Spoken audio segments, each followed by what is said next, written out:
Olá meus amigos, em mais uma semana de Espaço Mwangolé na Camões TV. Estamos em fevereiro, o mês dedicado ao Black History Month.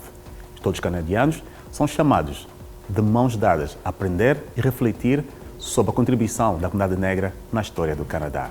Você que está em casa fará parte também dessa história, porque o Espaço Mwangolé irá homenagear algumas destas figuras públicas que não fazem parte do mosaico cultural que é o Canadá. E esta semana teremos Tom de Mark, um empresário que dará o seu contributo e mostrará a sua experiência como negro canadiano aqui na sua televisão. No Espaço Mwangolé, que é meu, seu e nosso, aqui na nossa estação.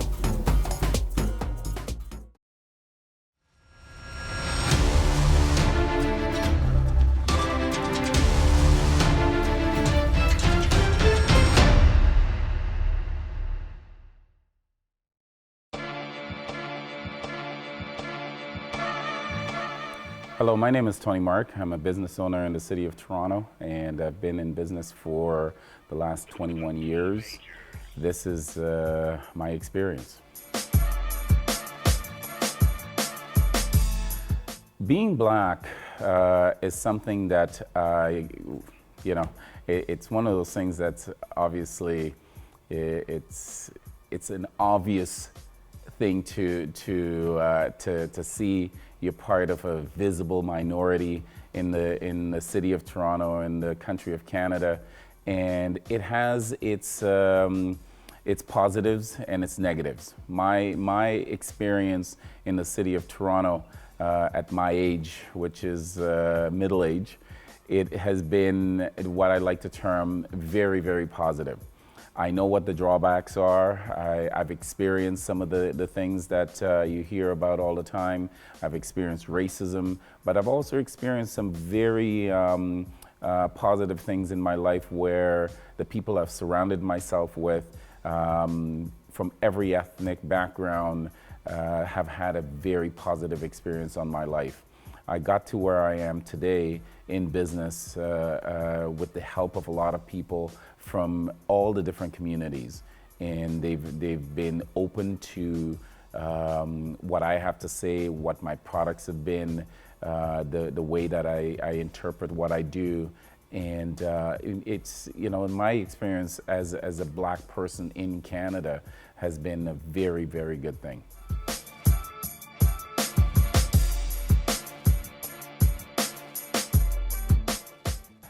Black History Month in Canada, and I remember being in school as a young boy, and it was hard to accept at the beginning, actually, because you felt like you're being centered out, and at the beginning it felt like there was a negative connotation, and I didn't think that the teachers at the time were open to Black History Month. At that time, actually, was only 1 week that we were celebrating Black History. It was called Black History Week, and what was presented was kind of more like a token. You had to you were learning about certain things in the Black community, but it didn't delve into the history of Black people, and that's where I learned so many positive things about the contributions of Black people in our history, the Canadian history. That was a very positive thing. At the beginning, as I said, it was more a negative connotation, and I didn't want to be centered out as a Black person. Why are we all learning about it? But then as I grew up, I realized that the history, that Black history, when we opened the normal history books, was never presented. So you had to go into the library, into the very small section of the library that had, 2, 3, 4 books on Black history and the Black contributions that we've made as a people to the building of Canada. And when you learn about how positive some of these things are, you realize that history is taught by the victors, and they put in what they want in the books, and they leave out what they want out of the books. So to me, the Black History Month is a very positive thing. And I think not just for Black Canadians, but it's for everybody, because when you know what your history is, then you can actually identify and be proud of not just one segment of society, but of all the people who've contributed. You know, from you're talking the Portuguese community who's made a lot of contributions, the Italian community, the Jewish community. When you know all those people contributed to it, and people from Africa, people from the Caribbean, what they've done for this country, it's you look at it differently, and you look at the people differently when you know what the true history is.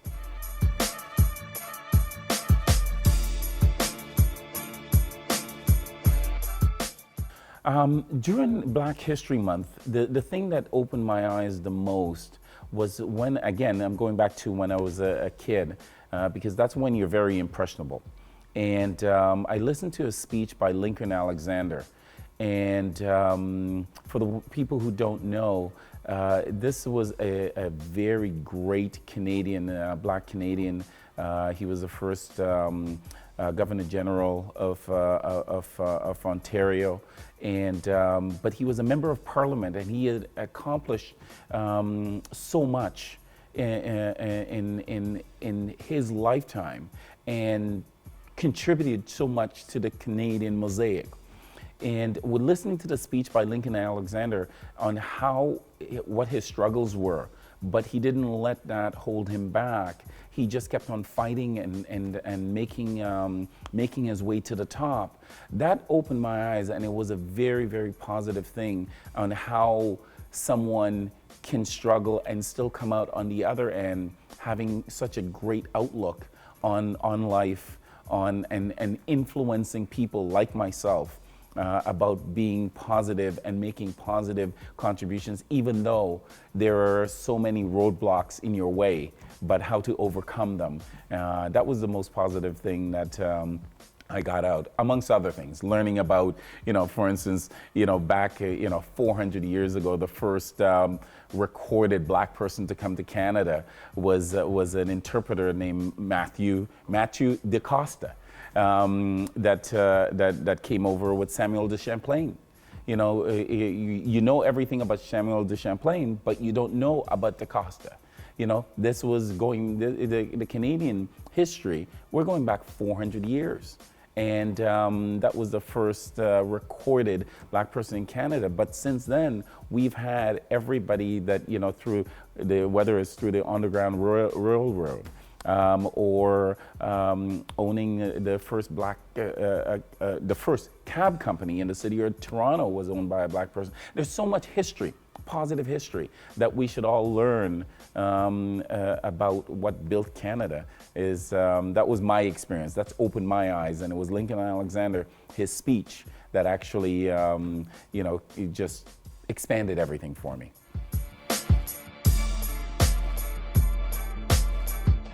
For me, this has been a trying year, and it's a year that the Black experience has come to the forefront in a lot of people's minds, based on the killing of George Floyd, and the number of people that both not just in the U.S., but what has happened in Canada, what has happened in Australia. That's why I think this thing took on a worldwide movement, and there are a lot of good and some not so good things that came out of it. But I'm an eternal optimist, and I always think that things are going to improve and things are going to get better.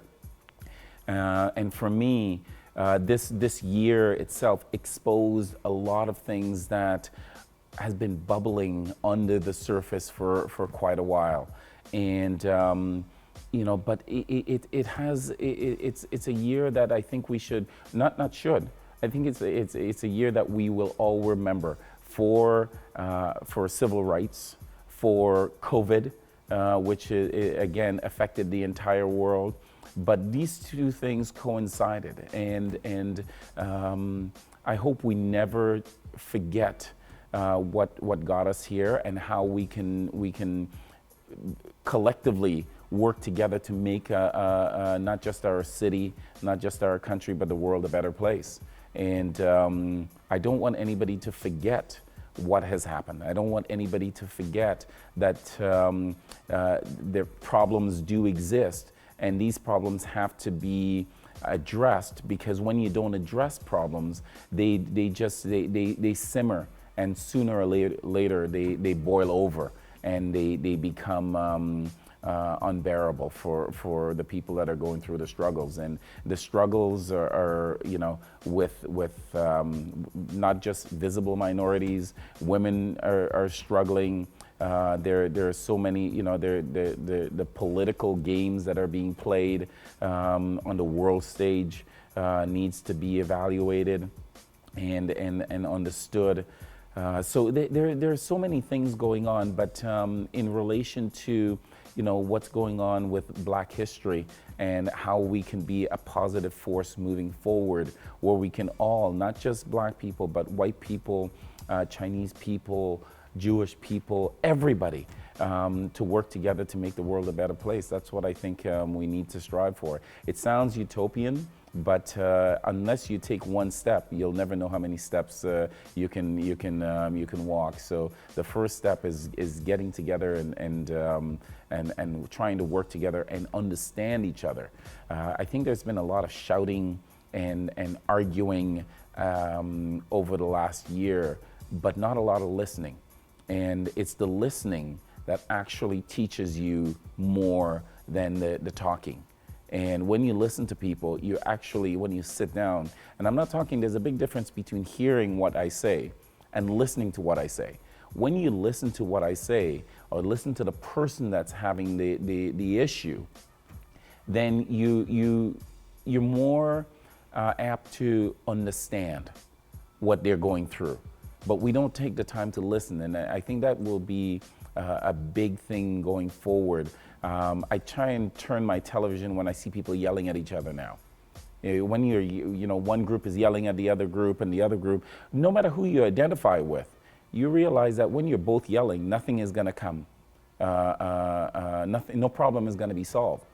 But when you give one side the mic and say, "You talk, and I'll listen," and then you take that mic and you take it over and you say, "You talk and they will listen," that's the only time that you'll be able to solve problems, because then there's a better understanding from both sides what the issues are. And I think we have to make a concerted effort to listen moving forward. I heard people yelling into the mic, I hate the police, I hate the, you can't hate the police.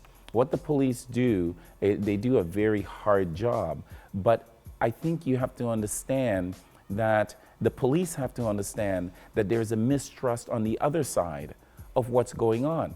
So the police has to listen to what the other side has to say, and the other side has to understand what the police has to say.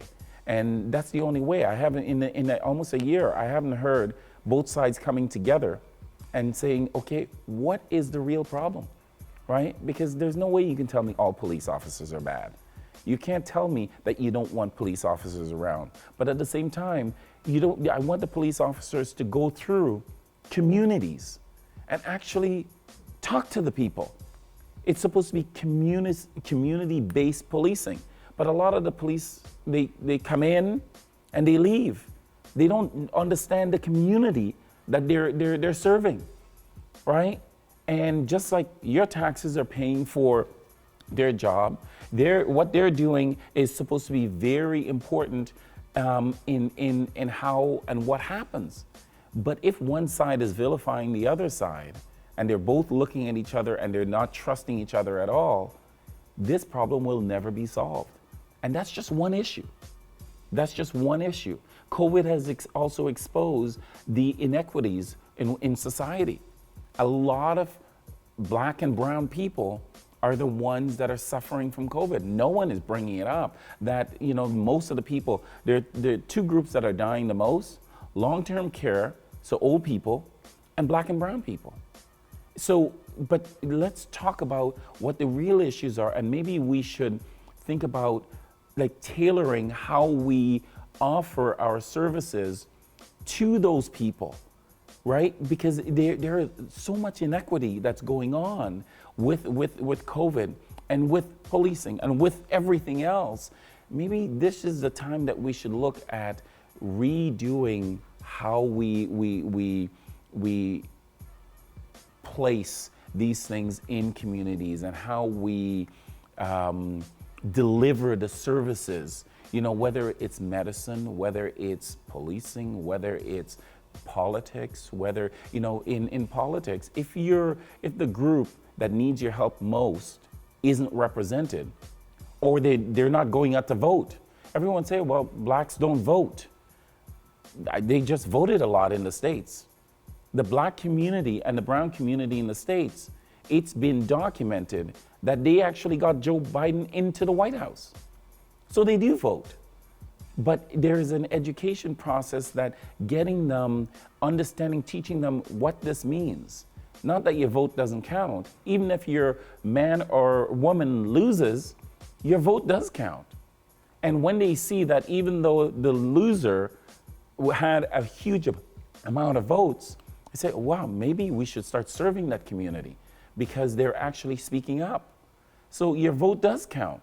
So there's so many things that are going on that we have to look at in order to make our society better. And as I said, I'm an eternal optimist. And for me, seeing how these things all came to the forefront in a year that's really, really deeply affected every segment of society, I think it's time that we can make a difference. It was my absolute pleasure talking a little bit about Black History Month. And don't forget, Black history is Canadian history. It's all of our history. And the way that we look at it moving forward is important, because when we look at it as not just Black history, but our history, where every child can open up a book and see the contributions that every segment of our society, not just one segment, has contributed, then it becomes a much better society. And we learn about each other, we'll understand about each other, and we'll respect each other more. Thank you for allowing me to do this and give you a little bit about my history, which is Canadian history.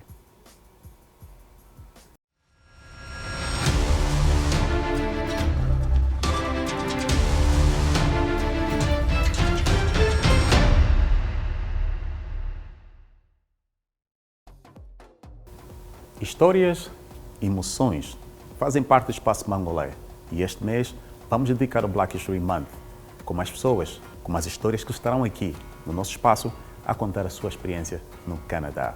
Acompanhe nas nossas redes sociais e não esqueça que tudo de bom mora lá.